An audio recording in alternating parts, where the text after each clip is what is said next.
John, you're on mute. Can you just do that again? Good morning, everybody, and welcome to the Daily Energy Markets Podcast. It is September 26th, and oil is trading a little bit down this morning in Asia. We've got Brent crude oil trading 92.73, down about 0.5% in early trade. And still not quite getting back to the sort of momentum that we saw at the beginning of the week that it might, but it seems there is still in a consolidation phase, perhaps. Let's go to our speakers this morning and welcome, as always, our regular commentators who have come back and are good to see you all. Thank you so much for joining us. I wanted to get the view of the room in terms of whether this is a consolidation before a final ascension to that sort of holy grail of $100 or not. Neil Atkinson, former head of oil markets division at the IEA. Neil, your thoughts on where the market's at the moment? Well, yes, I'm tempted to agree with the first part of the statement that we are in some kind of consolidation phase. And the reason we're in this consolidation phase is that it does look as if the voluntary cuts by the OPEC Plus countries look to be here to stay. They've told us very kindly that they're going to be in place through the end of the year. So you can mark that one down. The second part, whether we're heading towards what you described as the holy grail of $100 a barrel, or maybe even more, that's, I think, rather more of an open question. And that's the answer to that would depend, on maintenance of OPEC Plus discipline, although I think that's likely. But the other side to that coin is how strong demand growth is going to be. Will it be maintained? And as we move into the first part of 2024, which isn't too far away now, demand will be seasonably weaker. That's than it is in the latter part of the year, and so I'm a little skeptical about the possibility of prices going to 100 and indeed above. So I'm sort of half with you and half not.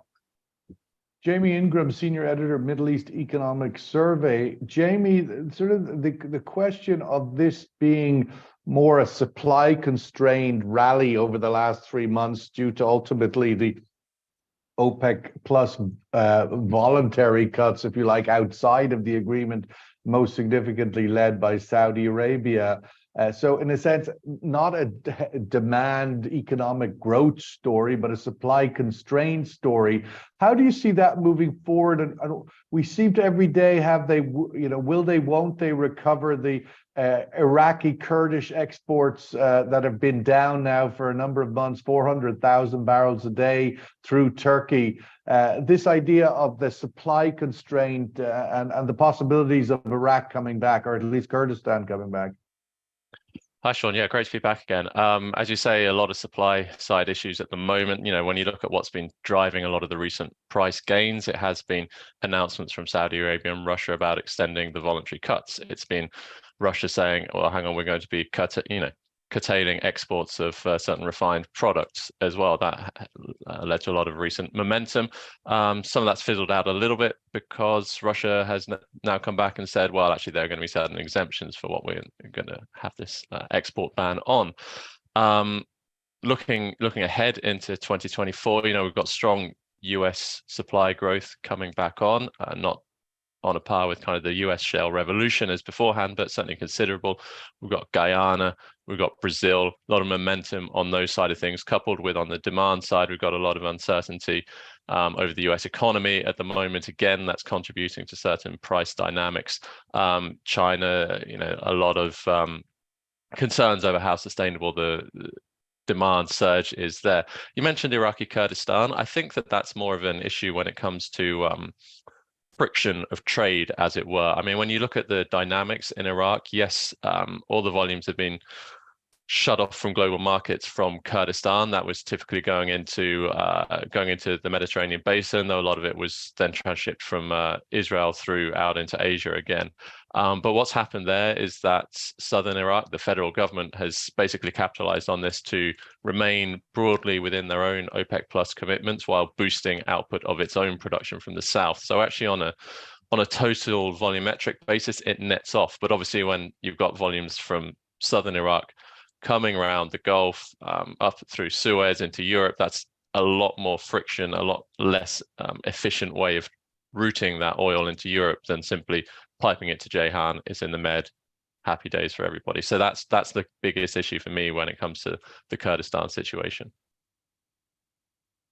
And the idea that Kurdish oil may be, I mean, it is a 400,000 barrel a day oil or so that is being, let's say, compensated by other Iraqi oil. We've seen more Iranian oil, but also this US oil. Let's go to Salah Yilmaz, Senior Energy Equity Analyst at Bloomberg Intelligence. We have US oil production now, according to Rystad, at least getting back to pre-COVID record levels of 13 million barrels a day expected this month in September, last seen 4 years ago in 2019 in the US. Salah, your outlook for the US oil production and it being a downward pressure, or if you like, a counterbalance to the cuts that the Saudis have made? Yeah, good morning. Yeah, I mean, definitely US shale growth has been the biggest growing region this year, followed by Iran, actually. And this has definitely been a headwind and kind of contrasting kind of growth against the OPEC plus output cuts. And we have seen back in July a record number for US shale production, but it has actually dropped since then. And I think we have to remember that it was the low-hanging fruits that have been taken in this region, and I think from here on it will gradually get harder, and more investment will be needed. And I think in the last couple of days we've had some shale CEOs speak about this topic, and they've kind of reiterated that even if oil price was at $100 a barrel, they will keep their capital discipline. They will continue to focus on shareholder returns. So, I mean, there is definitely a little bit more. They do seem to be getting more barrels out of fewer wells, which seems to be the narrative of this year. So, from a cost efficiency point of view, that's a big win. There is definitely more efficiency, and that's why, I mean, whenever you compare capex levels, it's not always fair. But that being said, there's a certain level of efficiency that can be brought. It seems that shale is not as price elastic as it used to be, and it will take more investment to bring, substantially more barrels looking into next year as well. But it will continue to be one of the regions where we get additional supply, and it's not clear. I mean, every year we try to guess where US shale production will be for the following year, and quite often we are wrong with our estimates. So we don't know, but generally we knew that with the recovery they would be bringing back barrels a lot more easily, a lot more front loaded, and then it would start getting a lot more difficult. But I mean, that being said, oil prices are at pretty good levels for all producers, including shale, which is a generally higher cost region. And as they stay there, and as these companies globally, not just US shale, globally make so much free cash flow, the shareholder returns may be priority, but if they have that kind of free cash laying around even after increased shareholder returns, I think higher spending will follow eventually. And it's, again, not just for US shale producers. This is something that we're seeing with global majors as well. Neil, I wanted to get your thoughts about where inventories play into the equation and going forward into the fourth quarter. We're seeing U.S. inventories down, quite low after the big draw on the strategic petroleum reserves last year. But the opposite with China, they seem to have, bolstered their inventories. And some reporting is indicating that the Saudi move to extend the voluntary cuts until the end of the year are targeting that sort of inventory build in China to get it drawn down a little bit. Some estimates, over the coming months, 2 to 3 million barrels a day of drawdown on global inventories. What's your outlook for that and its impact on the market dynamics? Yeah, well, one of the things that I used to bang on about when I was the head of the division at the IEA was this obsession, which is very old-fashioned, about looking at stocks in terms of 5-year averages. And that seems to be the common currency people use. At least it was. Sorry? Well, yeah. But it's almost as if, in the case of the US, for example, domestic production had never gone up after the shale phenomenon. And even with the drawdowns from the SPR, it's still 350 million barrels. And indeed, over a slightly longer time frame than we saw in 2022, it was planned to be drawn down in any event through earlier legislation. And if you look at the stocks in the United States of commercial crude, they're still well over 400 million barrels. You look at the stocks of, excuse me, main products. Diesel is perhaps an area of tension. They are still reasonably comfortable. And, I don't happen to think that the drawdown in stocks in the fourth quarter is going to be 3 million barrels a day or even close to that. But I think the level of stocks that we've got, and you mentioned China as well, which has been stocking up because it had access, amongst other things, to a lot of very cheap Russian crude. Those stocks are I believe, pretty healthy to cope with the levels of expected demand we've got for the next 6 months or so. And, I don't think stocks are that much of a tension point. When you look at stocks, Neil, in the context of the US, which I think is quite interesting, because ultimately the US inventory levels pre-COVID and those which were quite high, they were no longer, since the US had become a much bigger producer, its need to hold such large storage numbers, inventory. I mean, according to the IEA, it's 90 days of imported cover in order to meet your obligation. Is that correct? Yeah, net imports. But the US is now a net exporter.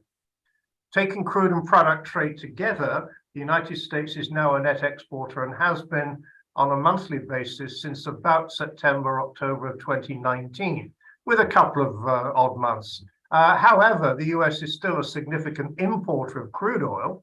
It brings in 6 million barrels a day, give or take, of crude, exports roughly 3 million barrels a day, give or take. But the US is a net exporter of crude and products, which means that technically, under the IEA system to which it subscribes, it isn't required to hold 90 days because it's not a net importer. But the US has chosen strategically since the end of the 1970s to hold its own SPR, which was nearly 700 million barrels at one point, which, given the rise in domestic production since the 2006, 2008, something like that, has become almost completely unnecessary. So I don't think that the level of US stocks is a particular concern. And obviously we get weekly data produced by the agencies, by the API and the Department of Energy. And I've always treated that weekly data with a degree of skepticism. It's good, it's interesting to have an indication of where the number might be. But I think that weekly data exists basically to give traders and speculators something to play with. Jamie, the big story really, as crude sort of takes its pause after, 3 months of a rally, up 25 to 30%, going above $95 on Brent. Diesel is really where all the action is, and with the Russian now curtailing their exports, where do you think that goes, and what role can the new Gulf refiners play in sort of filling that gap, or can they? And where does it, do you think, impact the bigger narrative of fighting inflation? Thanks, Sean. Yeah, diesel is what a lot of people are very, very interested in at the moment. We've seen especially going into the winter in northern especially hemisphere. going into the winter, yeah. So in Europe, we've seen issues with refineries where the crude feedstock that they're running is a lot lighter than they want to, because they've been cut off from their traditional suppliers from Russia, and the big OPEC plus cuts, that's fallen on your medium sour volumes. So that's no source of additional volumes coming from there. Switching to a big diet from the US, very light. So they're getting reduced diesel output from there. At the same time, now Russia is kind of turning the screw on that, if you will, by diesel volumes will be reduced significantly. That wasn't going into Europe, but that's going into the global market, which means that other buyers will now be competing with Europe for the fewer volumes that are available on the table. You rightly point to the Middle East as a big source of potential diesel for Europe. We've seen a lot of barrels of middle distillates, not just diesel, but kerosene as well, coming from Kuwait's Al Zour refinery into Europe in particular. That's going to be ramped up further. The issue there, of course, is that the more of its crude oil that Kuwait refines domestically, the less that they have to export onto global markets, which tightens the markets for medium sour barrels further. In Oman, we're going to see we're seeing the OQ8 refinery at Duqm entering its kind of final commissioning phases. That's meant to be hitting full capacity by the end of the year. That's good. That's going to be export focused. That's going to be supplying a lot of diesel, which can go to Europe, again, running on the same feedstock that everybody else wants to be using, again, from Kuwait and Oman. So we've got issues there. Plus the fact that these big OPEC plus cuts just mean that there's less crude oil to be supplying these big Middle Eastern refineries. Look at Saudi Arabia. The Jazan refinery is still going at very, very small volumes. Some of that's because of technical difficulties, but also when it comes to feeding all of Saudi Arabia's refineries, there's simply not the feedstock that's required at the moment, unless they want to just completely cut off crude oil from buyers across the world, which obviously they can't do. So a lot of issues there. Diesel is going to be a big inflationary problem for Europe going through this winter. I think you're starting to see the impact of that on the forecourt, definitely. Salah, I wanted to get your thoughts. I mean, we talked a little earlier about whether the majors were going to be, returning their cash flow to dividends and to the shareholders, or what amount would they put into the ground if the opportunity presents itself. It looks like they're willing to spend. If we see what's been going on in Latin America with Exxon and now Chevron, maybe having a pathway back to Venezuela. What's your thoughts on the outlook for if there's opportunities, the majors are willing to put money in the ground? Absolutely. I mean, I should start by saying that there's a clear divergence between what the American majors are doing and what some of the European majors are doing, because we already knew that the Europeans have a lot more ambitious kind of decarbonization targets, and they were ahead of they seem global to be backing peers. away from them. They in are. A way. They are definitely. And this is kind of reflected in the valuation of these companies as well. I mean, if you look at the PE ratios, for example, you can see in some cases Exxon, Chevron valued at double where some of the European majors are. So clearly European majors are seeing this, but they've had a lot more shareholder pressure to be focused a little bit more on climate. But I think the last couple of years showed and perhaps reminded everyone how lucrative the legacy oil and gas businesses can be. And in some cases, especially at $90 oil, I suppose. Exactly. So we're definitely seeing some moderation in some of these European majors decarbonization targets. And that means, especially at a time when, as you say, oil prices are very constructive and they are generating a lot of cash, they have the luxury of keeping between 5 to 15% of their capex geared towards low carbon businesses, but the rest keeping that into reinvestment in the legacy businesses. So in absolute terms, we are seeing European and especially American majors start to reinvest a little bit more. And I mean, when we talk about some of sorry to interrupt you, the Wael Sawan obviously has come in as the new leader of Shell, and he's kind of backed away from the commitments of his predecessor in terms of that sort of switch or over emphasis on the energy transition.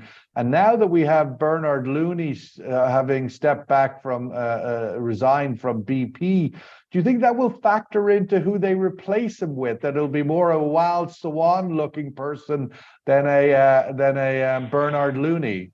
I think so. I mean, I should say that I'm not the lead analyst on BP, but my opinion is that I think Bernard Looney was seen as a relatively progressive CEO when it comes to these targets. We don't know, as far as I'm aware, we don't know who will follow and who will take this role. But as you said, I mean, looking at some of the other European majors, that usually, I mean, their targets are not exactly the same, but I think in the same ballpark. And the trend that we're seeing in the rest of the European major space, I think it would make sense that we see further kind of moderation and perhaps recalibration of their targets with the new leadership. Let's go to the survey question, which obviously touches on some of these themes we are been talking about. U.S. crude oil production is set to match pre-COVID 2019 high of 13 million barrels per day this month, according to Rystad. My question is, will this rising U.S. production keep Brent from ascending to $100 in Q4, that it sort of caps out, it counterbalances that Saudi cut that has been extended through to the end of the year? That the supply constraint won't create as tight a market, perhaps, as was previously expected. Yes or no on that? Neil, I wanted to get your thoughts on where, you know, in terms of the outlook for the market dynamics. We've seen the different, we talked before about the divergence in views between IEA, OPEC, and the EIA regarding the supply shortfall in the fourth quarter. The OPEC at the top end, 3 million barrels, which you indicated you thought there's no way there'd be that big a drawdown in inventories. The shortfall would not be that big. Your thoughts on A, the divergence and why it's so large, and B, which path of the three do you think is the most on message or on point, if you like, in terms of accuracy?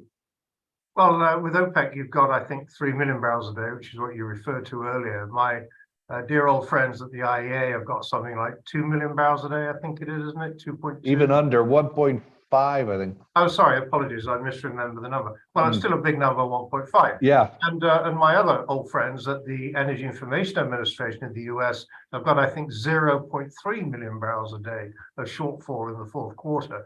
Now, you know, there's a lot of heavy work has been done on interpreting the data here by the look of it. The OPEC Secretariat tend to be more institutionally very bullish on oil demand. And that clearly is a major factor in their bullish outlook for Q4. The EIA seems to be a bit more bullish in terms of how high supply is likely to be from other places, including the US. My friends at the IEA seem to be sort of roughly in the middle. I think their number is still a little bit on the high side, although I think their number is closer to what's likely to be the outcome in Q4. And as I said earlier on, I think global stocks, China, the United States, Europe, pretty well the OECD countries, which we have transparent data, those stocks, I believe, are sufficient to withstand the likely shortfall in Q4 and be in a good position to be rebuilt, of course, in Q1 when the seasonal market change comes into play. Jamie, we've talked a lot about supply this morning, but obviously demand remains pretty solid. We're at a kind of 102, 103 million barrel a day global market now. US economy is still in pretty solid shape, but so much so that the Fed is already signaling that they're not done yet. Your thoughts going into Q4 on the demand side, and particularly where the monetary policy makers will be sort of positioning, are they done yet? Yeah, thanks, Sean. And just to run back slightly to what Neil was saying on the divergence, I think one of the interesting points is that looking at the reports, OPEC was by far the most pessimistic when it comes to the Russian supply output for the rest of the year. I think they, for whatever reasons, they're massive. They are significantly underestimating how much production is going to come out from Russia, a lot less than the IEA and EIA were. So I think that factors into that 3 million shortfall that comes out of their numbers when you plug them in. On the demand side, yeah, I mean, massive uncertainty. I knew, obviously, you mentioned about the US economy being in pretty good shape, but then there's, lots of debates over a shutdown again. These debates happen frequently, and it's very, very, very rare that it actually happens. But it's certainly a risk there, and there are some signs that the economy is starting to slow down. People are starting to talk about that recession word again, probably over-egged, but the fact that it's being discussed shows you where we are. A lot of concerns in Europe over the German economic outlook as well. I think that we've seen policymakers pressing pause, as it were, on the interest rate rises, but I would say that there's probably still another round or two of higher interest rates coming up as in an attempt to bring inflation down significantly in the next couple of to get to target rounds. in Exactly, essence. yeah. So I think it's more of a pause at the moment when it comes to interest rate rises than this is all topped out. Yeah, there's no obvious, but it does. I mean, we had the reporting overnight that from one of the Fed officials that there's another rate hike because they're clearly still, at least in the US, well above their sort of mandated target of 2 million barrels.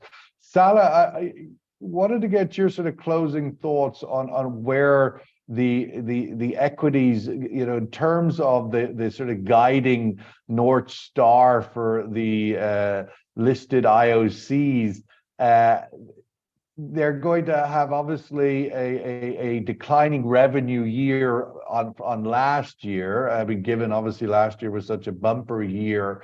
What does that decline, but yet still very profitable year, how is that going to affect, you think, their outlook for the coming year in terms of these issues of investing in new capacity? I mean, it's hard to say, but one thing I would point out is you're right. I mean, 2022 was an extraordinary year for them, and when we chart out kind of how much free cash these companies generated last year and put it all together for some of the major companies, it's one of the best years they've had historically. And we look at this year. I mean, use it really as a benchmark. It can't be. Yes, you cannot. And you're right. When we look at the expectations, the consensus, analyst consensus for this year's free cash flow, it's still very strong, but substantially lower than last year. But I think what's interesting is we try to do another chart with the expected returns, buybacks and dividends, and it's almost as high as last year, which really shows that these companies are taking these shareholder returns very seriously. They are listening to the investors, they are listening to the shareholders. And I mean, to your earlier point, I think eventually more investment and more spending will follow. But right now, I think this chart was very good for us to visualize how much they're still deploying for returns. That dividend, I mean, obviously the IOCs have always been very generous on their dividend commitment, but it seemed that they became hypersensitive because of the energy transition and the potential of losing equity investors and pension funds and so forth. Is that still the kind of driving fear, even though the energy security narrative has has been very strong in the last year, 18 months, that it has eased back the energy transition threat, or do the IOCs still feel that, and they feel they have to give these kind of returns? I think so. I mean, I think they still have a very dividend-loving shareholder base, if you will. And I mean, one thing to point out between the two, I mean, dividends, as you know, do tend to be sticky. So I think they're very careful before raising them, and they need to make sure that they can keep those dividends there for a long enough time. So that's why I think buybacks is a very good lever for them, because they can do a little bit more this year, and they can do a little bit less next year, and that's a lot less influential perhaps on the share price. So that's the outlook. I mean, it's still a very difficult position that these companies are in, because they're really trying to balance quite a few things, and there is that uncertainty of the energy transition. And clearly, as I mentioned, the divergence that you see, the clear divergence you see between the US majors and European majors, as perhaps the US majors are still very much focused on the oil and gas business, and the European majors, are trying to do a little bit more of the transition investment, and they are essentially being punished for it. So, but then again, I suppose there is more shareholder pressure on the climate side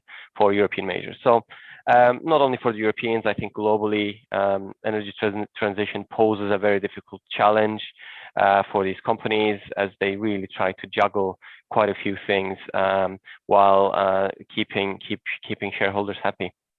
Well, it is that sort of medium-term issue that we even had comments overnight by Harold Hamm, the billionaire CEO of Continental Resources, they stating that we're going to 150 inevitably over the medium term because of the lack of investment into new capacity, and he's blaming it on policymakers not creating enough of an incentive roadmap. But we'll have to leave it there. Over the medium term, probably not an unreasonable forecast if indeed we don't see more money going into the ground, and we haven't really been seeing that. So we will have to see. But as it is today, we've got Brent as trading down 92.73, looking, I think, for new direction as we go into the fourth quarter. The backwardation in the market does indicate that there is a very tight market there, given the demand outlook for the annual winter cycle in the northern Europe, and obviously also most profoundly in Asia. Thank you so much for spending some time with us this morning, for the contributions of all of you guys, and really appreciate your insights today. We've got Jamie Ingram, of course, at Mees, Neil Atkinson in Paris, and Salah Yilmaz at Bloomberg Intelligence. Really appreciate your insights today. All the best here every morning at 10:30 UAE time. Thank you.